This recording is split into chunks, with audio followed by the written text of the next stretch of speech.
আসলে আজ ফোন ঘাঁটতে ঘাঁটতে হঠাৎই চোখের সামনে স্কুল জীবনের কিছু ছবি চলে আসে।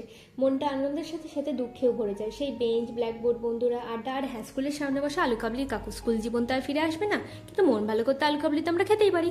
বাই দ্য ওয়ে, আমি আপনাদের Trisha and welcome to my channel Trisha Shreshthi ট্রিটে। আজ আমি বানাবো স্মৃতিচারণের জন্য আলু কাবলি। প্রথমে আমি এখানে একটা বোল নিয়ে নিচ্ছি আর তাতে সেদ্ধ করে কেটে নেওয়া 3টে আলু দিয়ে দিচ্ছি।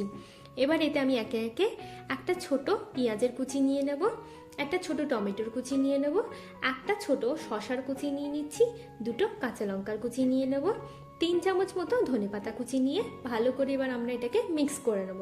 দেখুন আমাদের মেশানো একদম হয়ে গেছে। এবার আমি এতে একে একে দেবো 2 চামচ মতো লেবুর রস, 2 চামচ মতো তেঁতুলের জল, 3 চামচ মতো মটর সেদ্ধ, 3 চামচ মতো কাঁচা ছোলা দিয়ে ভালো করে আমরা এটাকে আবার মিশিয়ে নিচ্ছি।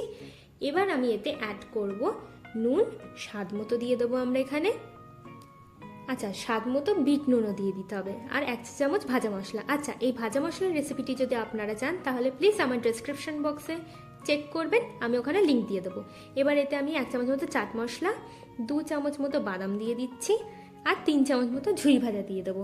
দেওয়ার পর এটা ভালো করে মিক্স করে সার্ভ করলেই আমাদের আলু কাবলি কিন্তু একদম রেডি। আমার ভিডিওটি যদি আপনাদের ভালো লাগে তাহলে প্লিজ একটি লাইক করে দেবেন আর প্রচুর প্রচুর শেয়ার করবেন। আর এরকম আরও ভিডিও পেতে আমার চ্যানেলটিকে সাবস্ক্রাইব করবেন। টাটা।